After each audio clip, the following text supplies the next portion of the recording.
Now that's for the dollar bill. It looks a hell of a lot better with a $100 bill. Anybody?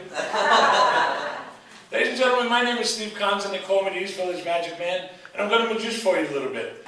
But my dad actually was a magician, and when I was at JI, he would take a deck of cards and do something like that. And I go, wow, Pop, that's great. How do you do it? He said, son, it's practice, practice, practice. So I said, come on, Pop, I know there's a trick to it. Just explain it to me and I'll be able to do it also. He said, no, son, it's practice, practice, practice. So I think it was the Memorial Day weekend or the Labor Day weekend. It was one of those 3-day weekends, and I spent the whole 3 days in my bedroom with a deck of cards. And finally, I practiced and practiced. I come out Monday afternoon. I go, Pop, look, I can do it. And he said, yeah, but son, there really is an easier way. I just want you to know we had some fun with magic.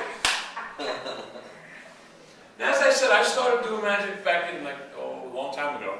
And it was over in Washington Square Park, in front of Garibaldi's monument. Saturday and Sundays, I used to go over there and then pass the hat. And this is one of the illusions that I used to do when I was over there. And I'm going to tell you right from the beginning that this is an illusion. Because this piece of rope here is exactly the same length as this piece of rope here is exactly the same length as this piece of rope here. See, all three of these pieces of rope are all exactly the same length. And I can tell in your faces you look a little skeptical. But what I'm going to do is I'm going to prove it to you. I'm just going to take it, I'm going to even the ends up. There's 3, and now there's 4 even ends.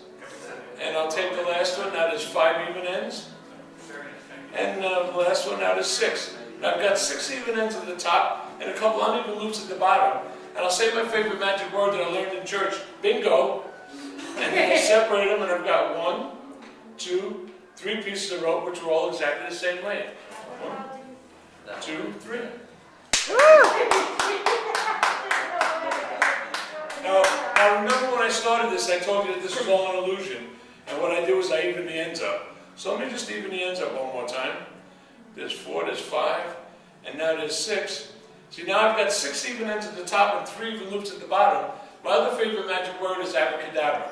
I know it sounds like having a banana, but we'll use it. Abracadabra, and now as you can see, I'm back to a short piece of rope, a medium piece of rope, and a long piece of rope.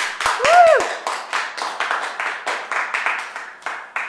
Now, did any of you guys ever wake up the morning after the night before, and you look down at your shoelaces, and you've got this weird little knot in your shoelaces?